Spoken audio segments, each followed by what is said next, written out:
चुनाव प्रचार के दौरान उमर अब्दुल्ला ने जनता से जो वादे किए, क्या सरकार बनाने के बाद वो सब कर पाएंगे रिवाइव? आप देख रहे हैं चुनावी चालीसा का एपिसोड नंबर 55। नमस्कार, मैं हूं दीपक खजूरिया, मेरे साथ मेरे सहयोगी पवन शर्मा।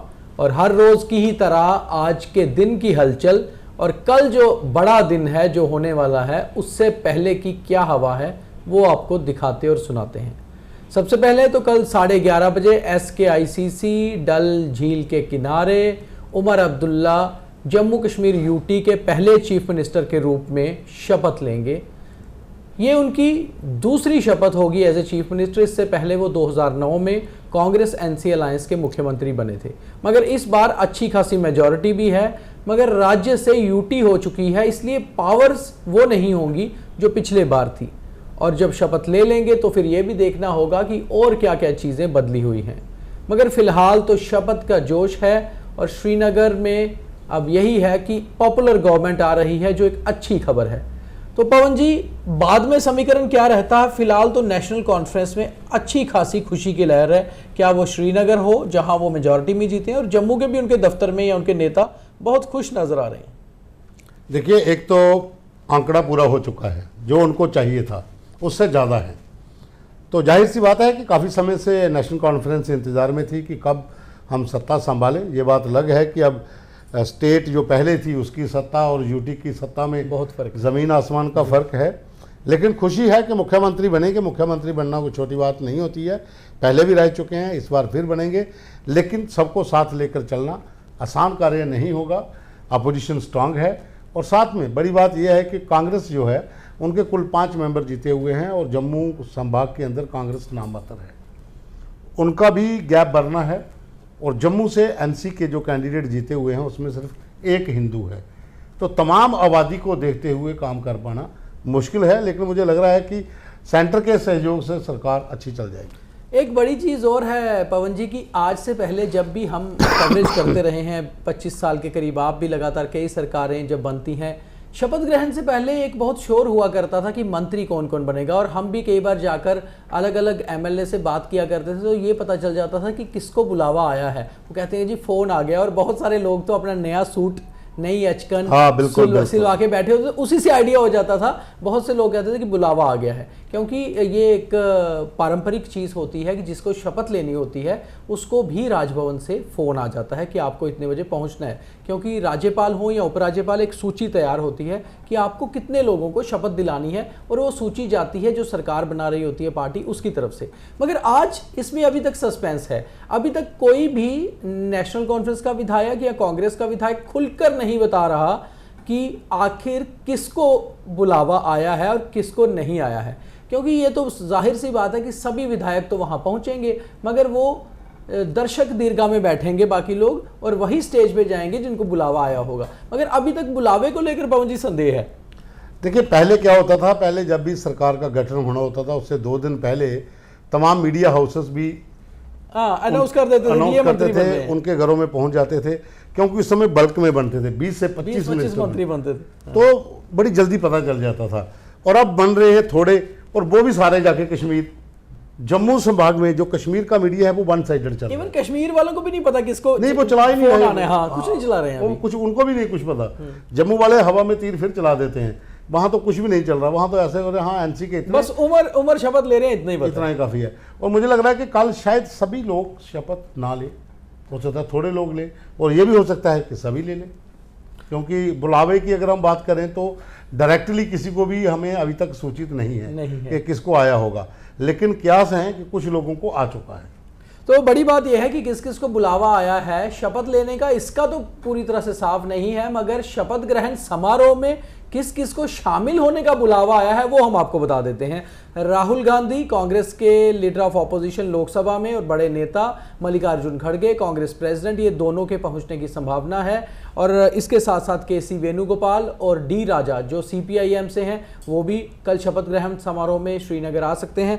उनके साथ साथ सबसे पहले श्रीनगर पहुंचने वाले नेताओं में समाजवादी पार्टी के मुखिया अखिलेश यादव हैं, जो आज शाम श्रीनगर पहुंच गए, और उन्होंने श्रीनगर पहुंचते ही कहा कि मैं अपने अपने मित्र उमर अब्दुल्ला के शपथ ग्रहण समारोह में शामिल होने आया हूं और साथ ही कहा कि मैं केंद्र सरकार से गुजारिश करता हूं कि जम्मू कश्मीर को स्टेटहुड का दर्जा वापस दे दीजिए। तो अखिलेश यादव पहुंच चुके हैं पवन जी सबसे पहले। हाँ बिल्कुल, ये इंडिया अलायंस का हिस्सा है और साथ में उमर के साथ उनकी अच्छी अंडरस्टैंडिंग है।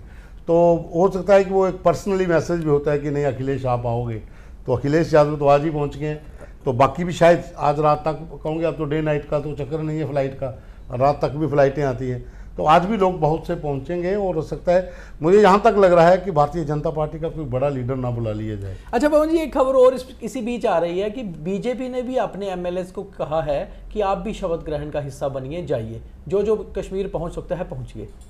अच्छी बात है, अच्छी बात है, ये होना चाहिए।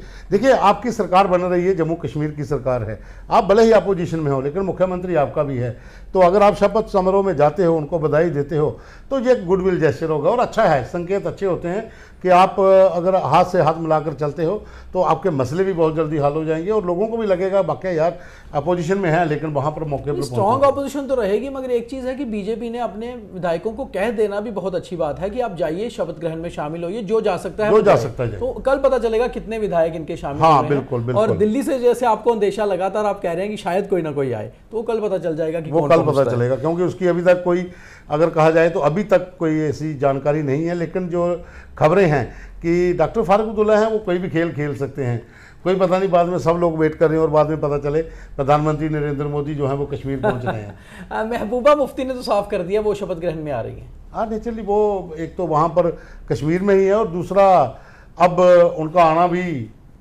बनता है। चलिए आगे बढ़ते हैं। तो इंजीनियर राशिद की बेल भी आगे बढ़ गई है, उनके लिए भी अच्छी खबर है। 28 अक्टूबर तक उनकी बेल जो है, इंटरिम बेल, वो एक्सटेंड हो गई है। तो इंजीनियर रशीद जाएंगे शपथ ग्रहण में? बिल्कुल, मुझे लग रहा है वो जाएंगे। और अब तो बेल भी बढ़ गई है, खुशी बेल भी बढ़ गई है और जाएंगे। और वो हो सकता है अगर वो जाते हैं तो सेंटर ऑफ पॉइंट भी वही होंगे कि बोलते क्या है, बोलते क्या है। नहीं बोलना क्या, स्टेज पे तो नहीं बोल सकते, लेकिन मीडिया से क्या बात करते हैं और लोगों में आकर्षण का केंद्र है, क्योंकि तिलिस्मी बाबा हैं। बिल्कुल, तो वो सबको। और एक और चीज है कि वो लगातार उमर अब्दुल्ला पर कटाक्ष करते रहे, ये भी कहते रहे हैं कि मुझे जब मैं जेल जाऊंगा तो छोड़ के आइए।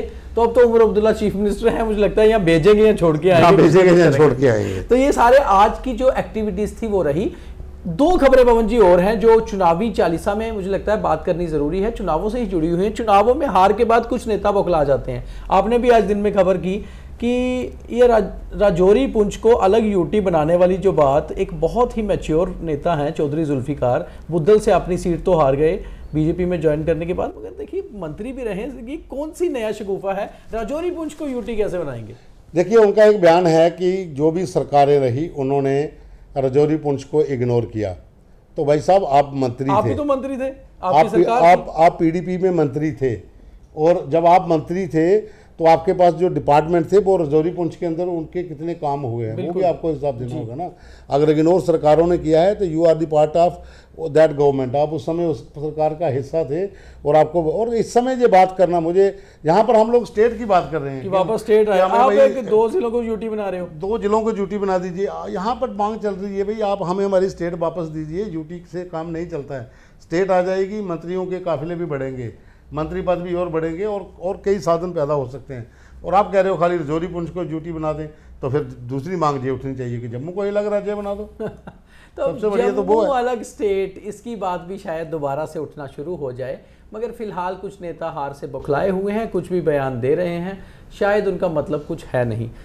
बात एक और है जो चुनावों से जुड़ी हुई नहीं है मगर ह्यूमन इंटरेस्ट की है, कहीं ना कहीं ह्यूमन से जुड़ी हुई है। जम्मू कश्मीर के भी बहुत सारे नागरिक कनाडा में बसे हुए हैं, बहुत सारे स्टूडेंट वहाँ पढ़ रहे हैं, बहुत सारे युवा वहाँ काम कर रहे हैं और ख़ास तौर पे हमारे जम्मू बेल्ट के ही बिश्ना, आरएसपुरा, जम्मू सिटी के ही बहुत सारी फैमिली, आरएसपुरा, बिश्ना, रामगढ़, इस एरिया के तो बहुत ज़्यादा हैं। कल जिस तरह से भारत और कनाडा के रिश्तों में दोबारा खटास आती नजर आई, 6 राजनयिकों को वहाँ से निलंबित कर दिया और शनिवार रात तक उन्हें वापस लौटने को कहा गया है। आखिर कहीं ना कहीं जिन लोगों के रिश्तेदार, परिवार के लोग कनाडा में हैं, उनको एक थोड़ी टेंशन हो जाती है कि रिश्ते खट्टे होंगे तो शायद कहीं हमारे बसे हुए परिवार दोबारा कनाडा से ना उखड़ जाएं। हाँ बिल्कुल, देखिए इसमें 2 चीज़ें हैं, क्योंकि निज्जर हत्याकांड के बाद जो तमाम आरोप प्रत्यारोप लग रहे थे उसको देखते हुए यही लगता है कि दोनों देशों के बीच में कुछ ऐसी चीज़ है। देखिए, खालिस्तानी मूवमेंट को वहाँ पर बढ़ावा दिया जा रहा है, इसमें कोई शक नहीं। और वहाँ पर जो खालिस्तानी एक्टिविस्ट हैं वो कोई भी ऐसी एक्टिविटी इंडिया की जो होती है उसमें खलल डालते हैं, और वहाँ की सरकार खामोश रहती है, चुप रहती है। तो कहीं ना कहीं वहाँ पर जो वहाँ के प्रधानमंत्री हैं वो इन चीज़ों को बढ़ावा दे रहे हैं, और उसी का खमियाजा शायद वो भुगतें। और साथ में वो जनता, देखिए भारत के बहुत से बच्चे हैं जिनका फर्स्ट टारगेट होता है पढ़ने के लिए कनाडा जाना, काम भी करना, और वहाँ पर मैक्सिमम पंजाब भी सेटल हो गया है, तो मिनी पंजाब वहाँ पर बनता जा रहा है। तो कहीं ना कहीं अगर रिश्ते आपस में बिगड़ते हैं तो लोगों की चिंता, जाहिर सी बात है, वो बढ़ती है। तो उम्मीद करते हैं कि कनाडा के साथ इंडिया के रिश्ते सुधरेंगे। जो भारतीय वहाँ बसे हैं, खासतौर पे जम्मू कश्मीर के जो नागरिक वहाँ हैं, वो अच्छे से रहेंगे और लोगों को किसी तरह की चिंता करने की ज़रूरत नहीं रहेगी।